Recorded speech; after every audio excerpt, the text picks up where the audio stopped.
जय हिंद मित्रों, स्वागत है आपका। अब ये क्लास निरंतर चलेगी बेटा।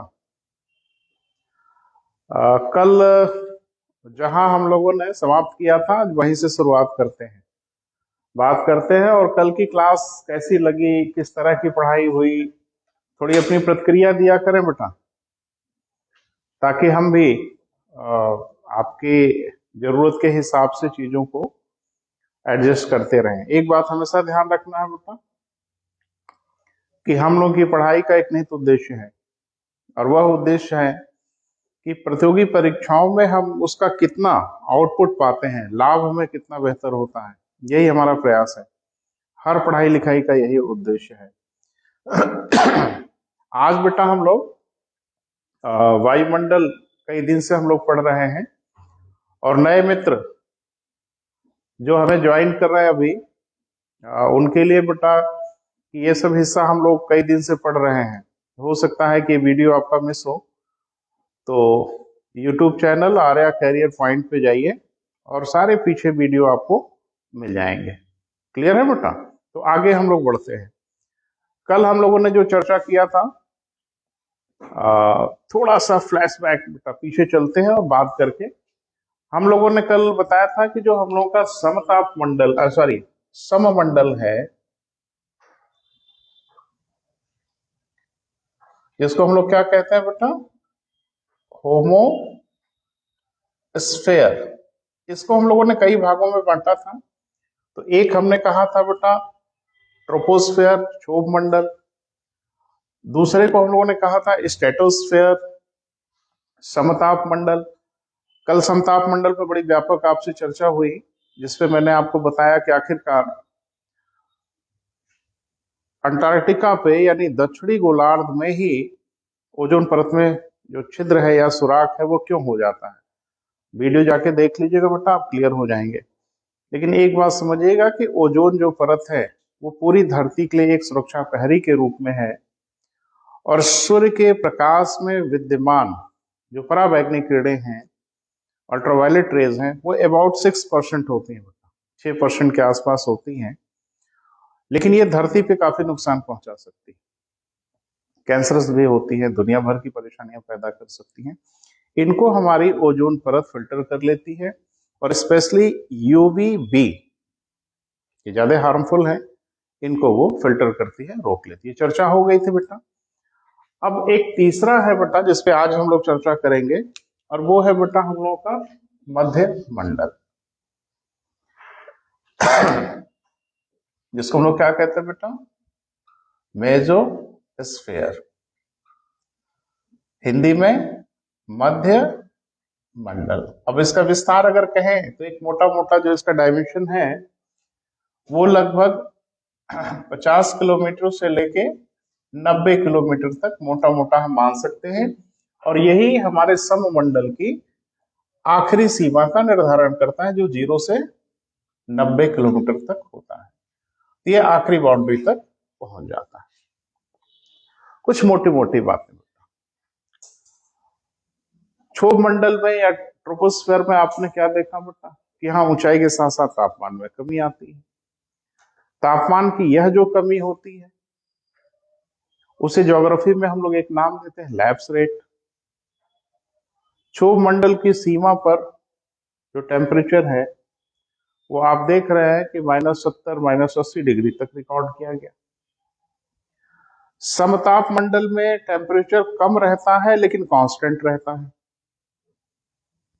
स्ट्रेटोस्फेयर में ये आप देखते हैं, इसमें बड़ी मजेदार बात है कि लगभग 30 किलोमीटर की ऊंचाई तक, यानी ट्रोपोस्फेयर की बाउंड्री से लेके 30 किलोमीटर की ऊंचाई तक का जो टेम्परेचर है वो लगभग कांस्टेंट रहता है, कोई वेरी नहीं होता। लेकिन इसका अर्थ ये मत समझिएगा कि वहां पे टेम्परेचर ज्यादा होता है, पॉजिटिव होता है, नेगेटिव ही होता है, लेकिन वो कांस्टेंट होता है, नियत होता है। लेकिन 30 किलोमीटर की ऊंचाई से लेके 50 किलोमीटर की ऊंचाई तक का जो वायुमंडल का हिस्सा है वहां थोड़ी ओजोन गैस की अधिकता है बेटा। और ओजोन गैस करती क्या है वो बार बार हम आपको बता रहे हैं, सतर्क होकर सुनिए।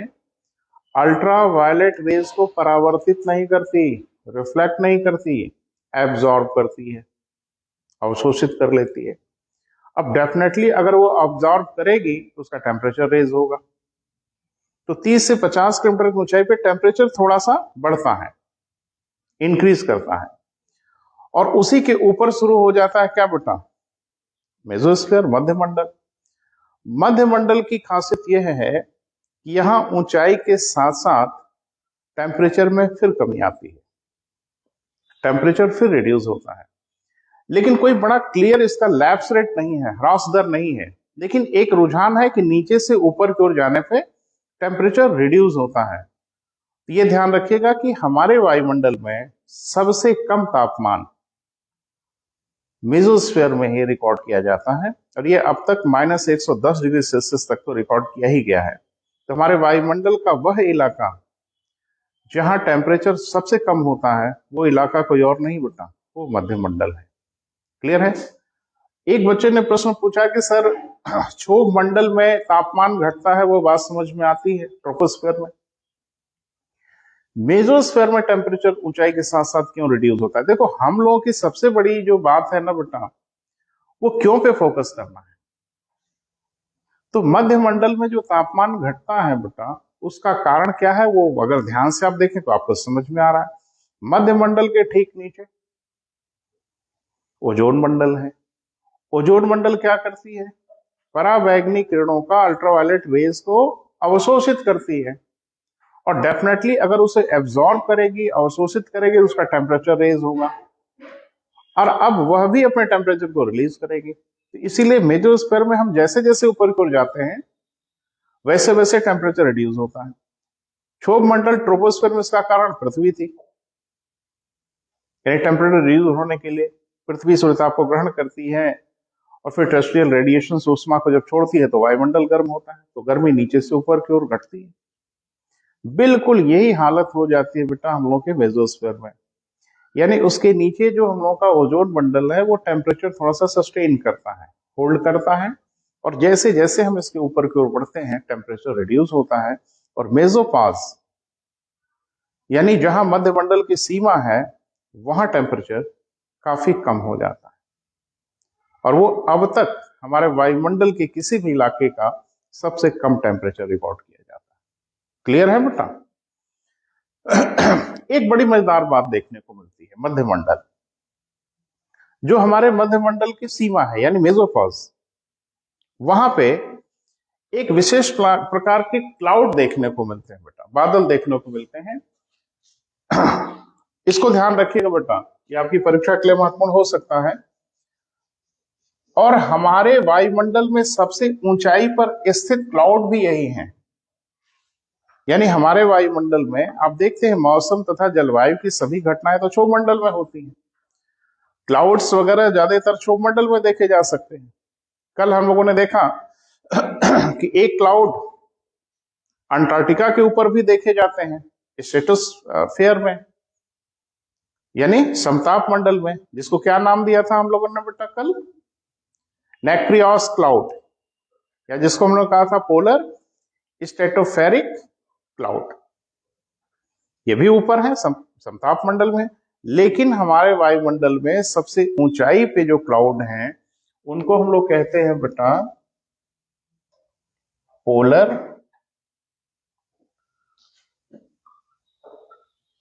मेसोस्फेरिक क्लाउड, या हिंदी में ध्रुवीय मध्य मंडलीय बादल, जिसको हम लोग शॉर्ट में क्या कहते हैं बेटा? PMC, polar mesospheric cloud. Clear है बेटा? इन्हीं बादलों को हम लोग ज्योग्राफी में नाम दे देते हैं नॉक्टिल्यूसेंट।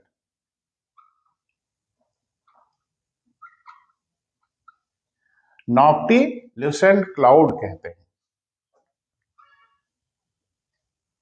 एक्चुअल में ये सब लैटिन भाषा के शब्द हैं बेटा, और नॉक्टिल्यूसेंट माने होता है नाइट शाइनिंग। एक्चुअल में ये जो क्लाउड होते हैं बेटा, वो थोड़े क्लर्ड होते हैं, और ये सिर्फ पोल पे ही दिखाई देते हैं। क्लियर है?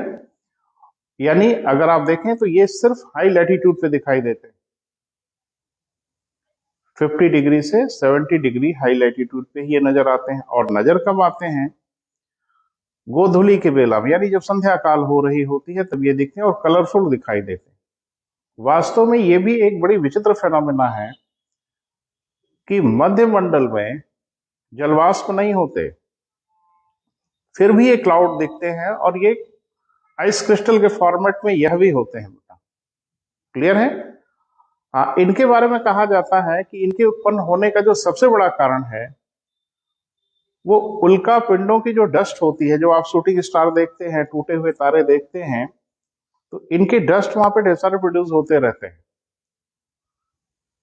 तो मेटियोरिक डस्ट और कुछ एटमॉस्फेरिक मीथेन वगैरह जब उस ऊंचाई पे कन्वेक्शन करंट से आगे बढ़ती है तो ढेर सारे रिएक्शन होने के कारण वाटर मॉलिक्यूल्स क्रिएट हो जाते हैं, और जो लो टेम्परेचर होने के कारण एकदम से आइस क्रिस्टल में और जो मेटियोफेरिक डस्ट है यानी उल्का पिंडों की जो धूल है उनसे वो मिलके बन जाते हैं और कलरफुल दिखाई देते हैं बेटा, रंग बिरंगा दिखाई देते हैं। इन्हीं को हम लोग नाम देते हैं नॉक्टिल्यूसेंट क्लाउड। तो याद रखिएगा, हमारे वायुमंडल में सबसे ऊंचाई पर स्थित अगर बादल कोई है तो कौन है बेटा? नॉक्टिल्यूसेंट। अरे 85 से 90 किलोमीटर की ऊंचाई पर।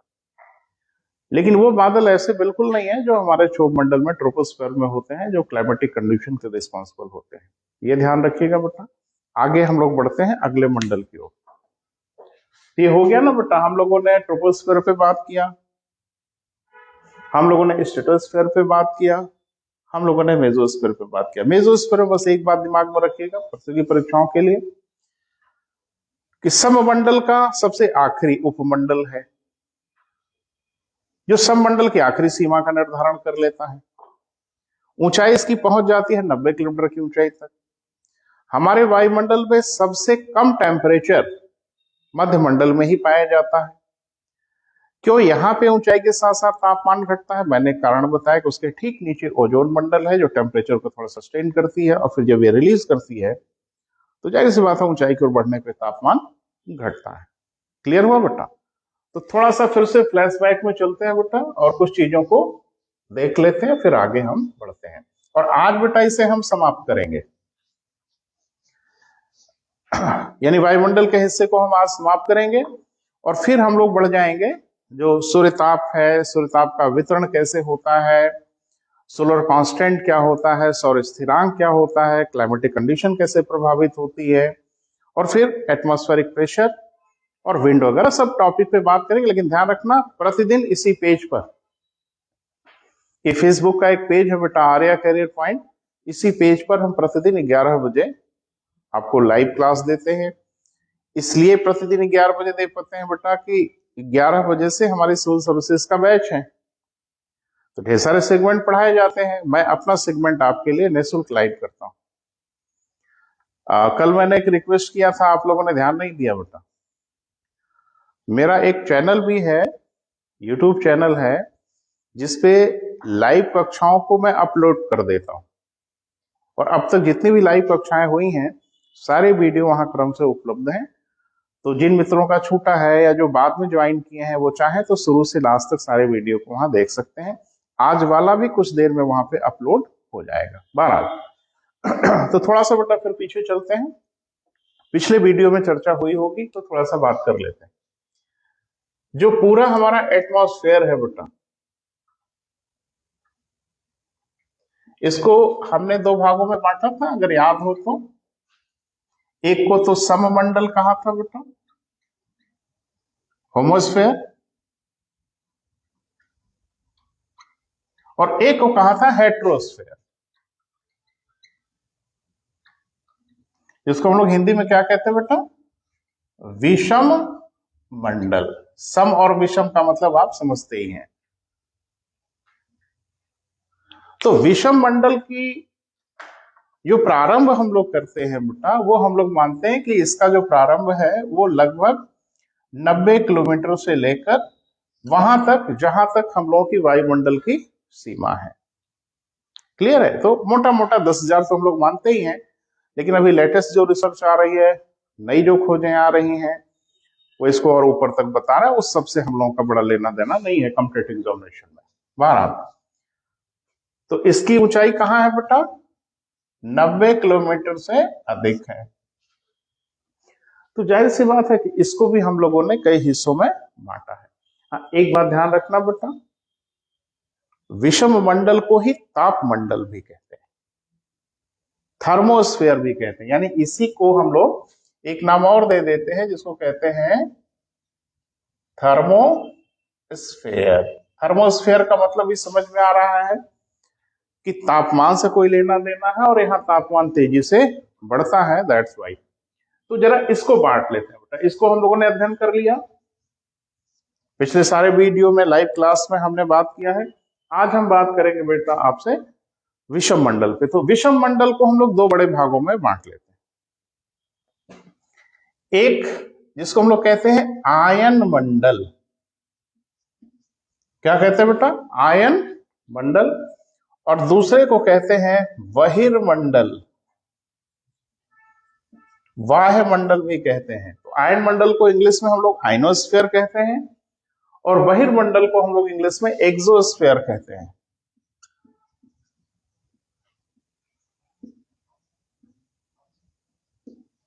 आयनोस्फीयर, और इसको क्या कहते हैं बेटा?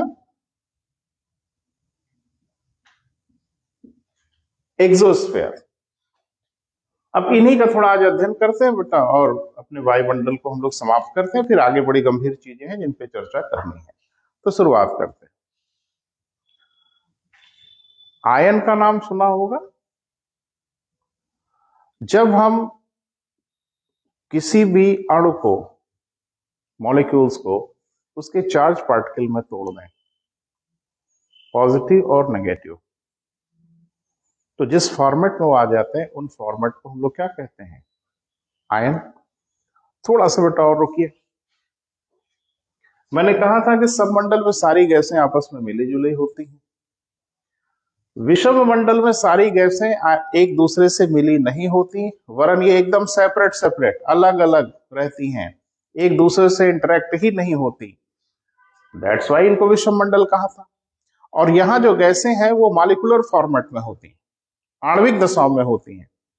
विषम मंडल में सबसे नीचे नाइट्रोजन गैस होती है अपने मॉलिक्यूलर फॉर्मेट में, फिर उसके ऊपर ऑक्सीजन गैस होती है अपने मॉलिक्यूलर फॉर्मेट में, सो ऑन, फिर हीलियम, और सबसे ऊपर यानी हमारे वायुमंडल के सबसे बाहरी भागों में हाइड्रोजन जैसी हल्की गैसें ही पाई जाती, जो आप सबने पढ़ा है। बहरहाल, तो ये आयन मंडल का क्या अभिप्राय है बेटा? फिर से आ जाते हैं। क्योंकि मैंने बताया था यहाँ जो भी गैसें हैं वो मॉलिक्यूलर फॉर्मेट में अलग अलग तल बनाती हैं। तल बनाने का कोई वैज्ञानिक कारण है? तो जवाब है जी, जो गैसें भारी होती हैं वो नीचे की ओर होती हैं, और जो गैसें हल्की होती हैं वो ऊपर की ओर अपना लेयर बनाती हैं। चूंकि जैसे ही हम सममंडल के ऊपर निकलते हैं बेटा, तापमान में बेतहाशा वृद्धि होने लगती है, और वो अब सिस्टम समझ में आता है कि हम सूर्य की ओर बढ़ते हैं तो तापमान बढ़ता है, टेम्परेचर रेज होता है, और ये टेम्परेचर हजारों डिग्री सेल्सियस तक पहुंचता है, और इस टेम्परेचर में गैसें आयोनाइज्ड हो जाती हैं, आयनों में विभाजित हो जाती हैं। दैट्स वाई इन्हें हम लोग आयन मंडल कहते हैं। ये क्लियर हुआ बेटा कि गैसें आयनों के फॉर्म में चली जाती हैं, इस कारण इसे हम लोग क्या नाम देते हैं बेटा? आयन मंडल। अब थोड़ा सा बेटा आयन मंडल पे बात कर लेते हैं। बार बार हमारे मित्रों की रिक्वेस्ट आ रही कि नोट्स कैसे बनाए। तो देखो, मेरे लिए बेटा ये लिटरली पॉसिबल नहीं है, क्योंकि हम अपने मित्रों को नोट्स उपलब्ध करा देते हैं, आपको हम नोट्स उपलब्ध नहीं करा पा रहे हैं। तो आपके लिए एक सूचना है कि आप वीडियो को यूट्यूब से जाके या जहां से आपको उचित लगे रोक रोक के अपना नोट्स बना सकते हैं बेटा। कहीं कोई परेशानी नहीं, कोई दिक्कत होगी तो मुझसे संपर्क करने की कोशिश करिए, हम रिस्पॉन्स करेंगे। तो आज हम लोगों का टॉपिक क्या है बेटा? आयन मंडल, आइनोस्फेयर। इसकी भी ऊंचाई को लेके बड़ा बवाल है। अलग अलग जो राइटर्स हैं इसकी ऊंचाई को अलग अलग बताते हैं, लेकिन एनसीईआरटी इसकी ऊंचाई को मानता है 90 किलोमीटर से 400 किलोमीटर, यानी 90 किलोमीटर की ऊंचाई से लेके कहां तक बेटा, 400 किलोमीटर तक एनसीईआरटी के डेटा में उपलब्ध है। लेकिन इसकी ऊंचाई को ढेर सारी किताबों में आप देखेंगे तो लगभग 600 से 800 किलोमीटर तक भी माना जाता है। तो इसको लेके बहुत परेशान होने की आवश्यकता नहीं है, एनसीईआरटी का डेटा है 90 किलोमीटर से 400 किलोमीटर। आयन मंडल, नाम क्यों आयन मंडल है बेटा, गैसें आयनों में विभाजित हो जाती हैं। तो थोड़ा सा देख लो कि हम इसको चाहे जितनी भी ऊंचाई पे माने, 400 या 600 माने, तो लेकिन शुरुआत तो 90 किलोमीटर से ही है बेटा। और इसको मान लें आप थोड़ी देर के लिए कि 600 किलोमीटर के आसपास है आयन मंडल। आयन क्यों है बेटा, सूर्यताप के कारण है, गर्मी के कारण है। अब जाहिर सी बात है कि नीचे से ऊपर की ओर गर्मी अब बढ़ रही है, तो नीचे से ऊपर की ओर आयनों का कंसंट्रेशन भी बढ़ रहा होगा। तो आयनों के कंसंट्रेशन के आधार पर इसको हम लोग अलग अलग भागों में विभाजित कर लिए ज्योग्राफी में, जिसको आप लोग पढ़ते हैं डी लेयर, ई लेयर, एफ लेयर और जी लेयर। हाँ, इन दोनों के थोड़ा नाम दे दिया बेटा। इसको हम लोग कहते हैं केनेली हेविसाइड लेयर, और इस लेयर को हम लोग कहते हैं एप्लेटन लेयर। ये नाम है वैज्ञानिकों को, उसके आधार पर इसको हम लोग कहते हैं केनेली हेविसाइड। ध्यान रखना, दो को ही नाम देते हैं, इसको और इसको। तो एक को हम लोग कहते हैं केनेली हेविसाइड,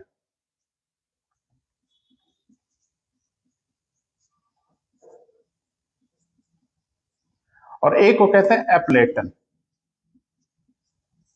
ये लेयर का नाम है, यानी ई वाले को केनेली हेविसाइड और एफ वाले को एप्लेटन लेयर कहते हैं। अब ज्योग्राफी में बेटा इनका क्या इंपॉर्टेंस है, थोड़ा उस पर बात कर लेते हैं। कभी आपने नाम सुना होगा ध्रुवीय ज्योतियां, जिसको हम लोग अरोरा कहते हैं।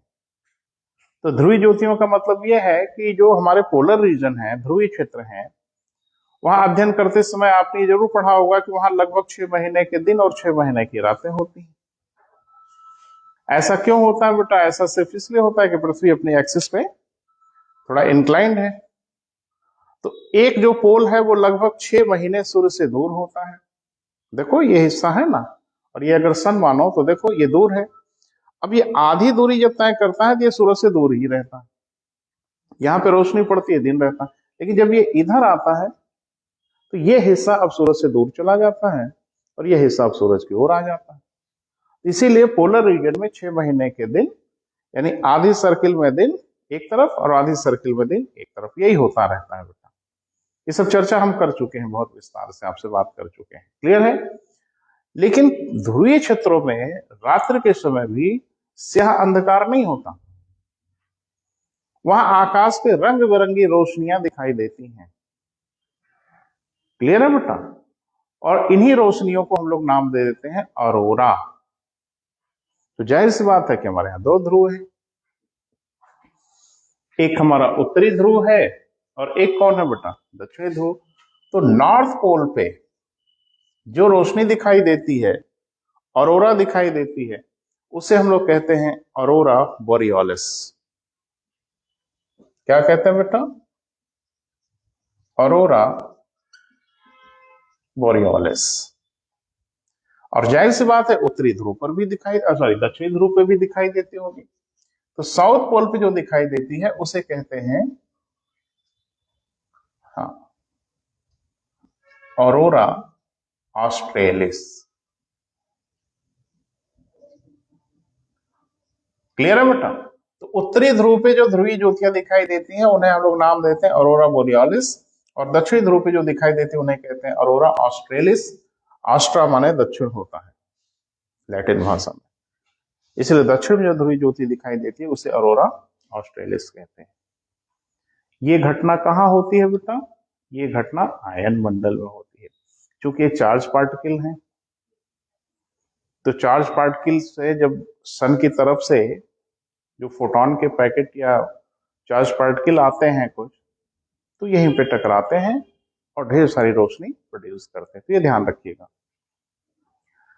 आयन मंडल की जो सबसे बड़ी विशेषता है बेटा, वो ये है कि ये जो हमारा वायरलेस कम्युनिकेशन है, स्पेशली रेडियो, इसके लिए उसी भूमिका में होता है जिस भूमिका में सैटेलाइट हमारे टीवी के लिए होते हैं।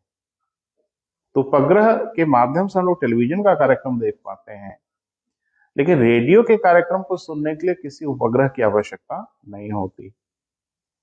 क्यों नहीं होती? क्योंकि उपग्रह की भूमिका में स्वयं आयन मंडल होता है।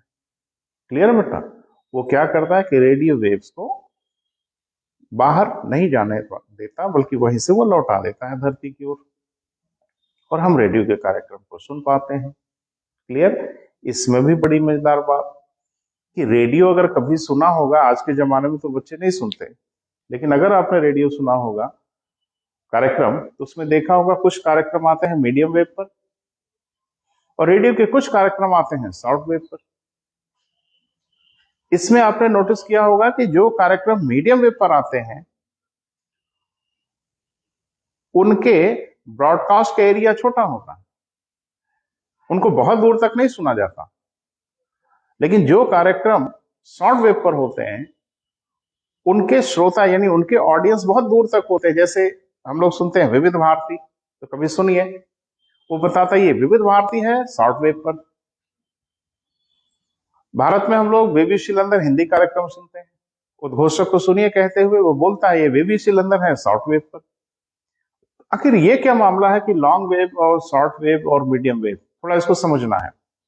देखो, जब रीजनल लैंग्वेज में रेडियो के कार्यक्रम होते हैं और स्थानीय भाषाओं में होते हैं, तो जाहिर सी बात है कि उनका जो ऑडियंस होता है वो लिमिटेड होता है। अब हिंदी का कोई कार्यक्रम केरला में सुनाई दे, उसका मतलब क्या है? आंध्रा में सुनाया जाए तो कोई मतलब। आंध्र प्रदेश का जो लोकल रेडियो स्टेशन है, उसके कार्यक्रम को हम उत्तर प्रदेश, बिहार और दिल्ली में क्यों सुने? हम उस भाषा को ही नहीं समझ, इसलिए उसको लोकल एरिया में रखा जाता है। और लोकल एरिया के लिए इनका प्रयोग किया जाता है, मीडियम वेव का प्रयोग किया जाता है। रेडियो के उन कार्यक्रमों को जिनको हम शॉर्ट वेव पे ब्रॉडकास्ट करते हैं, उनके श्रोता बड़े होते हैं। ऐसा क्यों होता है बेटा कि शॉर्ट वेव के श्रोता दूर तक फैल जाते हैं, यानी दूर तक शॉर्ट वेव के कार्यक्रमों को सुन पाते हैं, और मीडियम वेव के कार्यक्रमों को कम दूर तक सुन पाते हैं? तो यही है सारी कहानी बेटा। ये जो आयन का फॉर्मेशन हुआ है बेटा, ये आयन का फॉर्मेशन सूर्यताप के कारण हुआ है। हम जैसे जैसे ऊपर की ओर बढ़ते हैं, सूर्यताप की मात्रा बढ़ती चली जाती है, और सूर्यताप की मात्रा जैसे जैसे बढ़ती चली जाती है, वैसे वैसे आयनों का कॉन्सेंट्रेशन भी बढ़ता चला जाता है। अब डी लेयर का तो कोई मतलब ही नहीं होता, क्योंकि इसमें अभी अभी तो आयन बन ही रहे हैं। ये कोई बहुत बड़ी भूमिका में नहीं होता, लेकिन भूमिका शुरू हो जाती है कहा? केनेली हिविसाइड से। इसमें आयनों का कॉन्सेंट्रेशन इतना जरूर होता है कि रेडियो के मीडियम वेव की तरंगों को पार नहीं करने देता, उनको लौटा देता है। ये कम दूरी से लौटाता है, तो जाहिर सी बात है कि इनका जो क्षेत्र बनता है धरती पर बहुत बड़ा नहीं बनता। लेकिन जो शॉर्ट वेव होती है ना बेटा, वो इसको भी पार कर लेती हैं, इसको भी पार कर लेती हैं, इसके ऊपरी तल पे जाके ये परावर्तित होती है। तो अब आप मुझे बताइए, 500-600 किलोमीटर की ऊंचाई से जब परावर्तित किया जाएगा और किसी को 100 किलोमीटर की ऊंचाई से परावर्तित किया जाएगा, तो रेंज बड़ा किसका होगा? हम जितनी अधिक ऊंचाई से चीजों को परावर्तित करेंगे, रिफ्लेक्ट करेंगे, तो उसका विस्तार क्षेत्र उतना ही बड़ा। इसलिए शॉर्ट वेव इस इलाके से रिफ्लेक्ट होती है धरती की ओर, और उनके पास एनर्जी भी ज्यादा होती है। दैट्स वाई हम रेडियो के ये कार्यक्रम दुनिया के लगभग लगभग ढेर सारे इलाकों पे सुन पाते हैं। अरे बेटा, बीबीसी लंदन का जो ब्रॉडकास्ट होता है वो लंदन से होता है, और भारत में हम लोग हिंदी के कार्यक्रम बड़े आराम से सुन लेते हैं, जबकि भारत में ही दक्षिण भारत के ढेर सारे लोकल रेडियो स्टेशन को हम नहीं सुन पाते। कारण स्पष्ट हुआ। दूसरी महत्वपूर्ण सूचना बेटा जो आपको सुनना है कि अगर रेडियो आपने सुना होगा तो इसमें एक चीज महसूस किया होगा कि दिन की तुलना में रात में रेडियो के कार्यक्रम हम ज्यादा स्पष्टता से सुन पाते हैं, ज्यादा क्लियरिटी से सुन पाते हैं। इसके पीछे क्या कारण है? दिन के समय सूर्य हमारी ओर होता है और सूर्य ताप के कारण ही आयनों का फॉर्मेशन होता है। तो दिन के समय आयनों का फॉर्मेशन गोइंग ऑन रहता है और ये आयन जो रेडियो के इलेक्ट्रोमैग्नेटिक वेव्स हैं इनको थोड़ा डिस्टर्ब करते हैं। आपने महसूस किया होगा कि आप रेडियो के कार्यक्रम सुने और कहीं आसपास बिजली के तार स्पार्क कर रहे हों तो रेडियो के कार्यक्रम बुरी तरह से डिस्टर्ब होते हैं, खड़खड़ाहट आने लगती है। क्योंकि यही घटना वहां स्पार्किंग जैसी होने लगती है, चार्ज पार्टिकल फॉर्मेट करते रहते हैं, बनते रहते हैं, एक दूसरे से क्लब्स होते रहते हैं। तो ये इलेक्ट्रोमैग्नेटिक वेव्स जो रेडियो वेव्स हमारी जाती है इनको थोड़ा सा डिस्ट्रैक्ट कर देते हैं। इसलिए जो क्वालिटी है वो थोड़ी सी दिन में बिगड़ जाती है। रात के समय जितने भी आयन बने होते हैं वो सारे आयन स्टैटिक हो जाते हैं, फिक्स हो जाते हैं, उनका बनना बिगड़ना रुक जाता है। और जब इधर से हम रेडियो कार्यक्रम को ब्रॉडकास्ट करते हैं तो भली प्रकार से वहां से टकरा के बिना डिस्ट्रैक्ट हुए धरती पे चली आती हैं और रात के समय हम रेडियो कार्यक्रमों को बहुत अच्छी प्रकार से सुन पाते हैं। तो आयन मंडल की जो हमारे वायुमंडल में भूमिका है, दो उद्देश्यों से कंपटीशन में। एक तो जो वायरलेस कम्युनिकेशन है, स्पेशली रेडियो, इसके लिए उसी भूमिका में होती है जिस भूमिका में सैटेलाइट हमारा टेलीविजन के लिए होते हैं। देखिए, सैटेलाइट हम धरती से प्रक्षेपित करते हैं, बड़ा हैंडसम एक्सपेंडिचर आता है, लेकिन प्रकृति हमको निःशुल्क देती है। इसलिए रेडियो के कार्यक्रम आप फ्री में सुनते हैं और टेलीविजन के लिए कुछ आपको रिचार्ज वगैरह कराना पड़ता है, क्योंकि सैटेलाइट की भूमिका है और टेलीकास्ट की भूमिका है, सबकी भूमिका हो जाती है। तो मुझे लगता है क्लियर हुआ होगा बेटा। आगे बढ़ते हैं। आयन मंडल के बाद जो हम लोग का मंडल शुरू हो जाता है उसको हम लोग कहते हैं एक्सोस्फीयर, बहिर्मंडल। इसके बारे में बहुत कुछ पढ़ने लिखने की आवश्यकता नहीं है, बहुत थोड़ा सा जान लें। ये बेटा नाम मात्र का वायुमंडल है, ये कहने के लिए वायुमंडल है। वायुमंडल की जो परिभाषा उस परिभाषा में ये आ जाता है, दैट्स वाई हम लोग पढ़ते हैं। यहाँ गैसें अत्यधिक विरल होती हैं, बहुत दूर दूर होती हैं। क्लियर है बेटा? और जाहिर सी बात है कि हमारे वायुमंडल की जो सबसे हल्की गैसें होती हैं, हाइड्रोजन और हीलियम, यही हमारे बहिर्मंडल में एक्सोस्फीयर में पाई जाती हैं। लेकिन एक मजेदार बात आपको बताऊं जिसको आपको समझना चाहिए, सुनना चाहिए, कि बहिर्मंडल में एक्सोस्फीयर में टेम्परेचर बहुत हाई होता है, बहुत ज्यादा होता है। आप सूर्य की ओर बढ़ रहे हैं बेटा, उसका असर महसूस होगा। लेकिन अगर अंतरिक्ष यात्री इससे बाहर हो गया या कोई व्यक्ति अगर उस इलाके में चला गया तो वो गर्मी से नहीं, वो ठंड से मरेगा, फ्रीज हो जाएगा। ये बात बड़ी अजीब है जिसको बच्चे नहीं समझ पाते कि सर वहां टेम्परेचर इतना हाई है और इतने हाई होने के बाद भी कोई व्यक्ति अगर बाहर निकल जाए और बिना सूट वूट के तो वो फ्रीज हो जाएगा। वो क्यों? उसके पीछे कारण है बेटा, गैसें बहुत विरल हैं, बहुत दूर दूर है। ठंडी और गर्मी का एहसास हमारे आसपास के वायुमंडल के जो सांद्रण है उसकी वजह से महसूस होता है। हमारी बॉडी से रेडिएशन जब निकल रहा है और वो गुम होता जाएगा, हमें ठंडा लगेगा। हमारे बॉडी का रेडिएशन जब कलेक्ट होगा हमें गर्मी महसूस होगी। ठीक वैसे ही जैसे रजाई ओढ़ लीजिए, ब्लैंकेट ओढ़ लीजिए, गर्मी में जाड़े में हम स्वेटर पहन लेते हैं, जैकेट पहन लेते हैं, गर्मी का एहसास होता है। किसी स्वेटर और किसी जैकेट में गर्मी नहीं होती और किसी ब्लैंकेट और किसी रजाई में गर्मी नहीं होती। वो हमारी बॉडी के हीट को प्रिजर्व करती है। अगर आपकी बॉडी के हीट निकले और वो वापस ही ना आए और प्रिजर्व ही ना हो, आप ठंडे होते चले जाएंगे। वहां यही हालत होती है कि हमारी बॉडी से जो रेडिएशन होता है उसमें जो निकल रहे होते हैं वन वे ट्रैफिक में चली जाती है, डेंस नहीं है ना, इसे ना वो कलेक्ट हो पाती है ना वो वापस हो पाती है, हम ठंड से मर जाते हैं। क्लियर हुआ बेटा? तो मैंने अपनी क्षमता भर बेटा कोशिश की कि आपको वायुमंडल समझाएं। 3-4 लाइव क्लासेस में मैंने प्रयास किया। तो आज बेटा हम अपनी बात यही समाप्त करेंगे और आप लोगों से रिक्वेस्ट ये है बेटा कि आप लोग सुन नहीं रहे हो मेरी बात, इसको ज्यादा से ज्यादा बेटा प्लीज शेयर करिए, मैं बार बार कह रहा हूं। और दूसरा ये कि मेरे चैनल को सब्सक्राइब करिए भाई। चैनल का जो नाम है वो है आर्या कैरियर पॉइंट। बस यूट्यूब पे जाके इतना आप एंटर करिए, आपको वीडियो मिल जाएंगे। आप वीडियो को देखिए, लाइक करिए, सब्सक्राइब करिए, जो जो कर सकते हैं वो करिए, ढेर सारे मित्रों को शेयर करिए। ये मेरी आपसे विनम्र प्रार्थना है। ठीक है बेटा, थैंक यू। संडे को अवकाश होगा, फिर हम लोग मंडे को मिलेंगे इसी वक्त पर। और एक बात ध्यान रखना बेटा, पढ़ना पढ़ाना कोई एक दिन का काम नहीं है बेटा, एक लंबी प्रक्रिया है। हम आपको पूरी ज्योग्राफी पढ़ाएंगे बेटा, ये मेरा कमिटमेंट है। बस आप मेरा साथ देते जाइएगा। अभी लगभग 13-14 लेक्चर हुए हैं, एक एक घंटे के आसपास के। अब आगे हम धीरे धीरे बढ़ते चले जाएंगे और हम इंडियन ज्योग्राफी विस्तार से पढ़ेंगे, हम लिथोस्फीयर पढ़ेंगे, हम एटमॉस्फेयर पढ़ ही रहे हैं, हम हाइड्रोस्फीयर पढ़ेंगे, हम सब कुछ पढ़ेंगे। इन्वायरमेंट पे भी बड़े विस्तार से बात करूंगा बेटा। बस अपना स्नेह बनाए रखिएगा। कमेंट जरूर करिए, अपनी राय जरूर दीजिए, ताकि हम चीजों को और बेहतर आपके लिए करते चले जाएं। ठीक है बेटा, थैंक यू सो मच।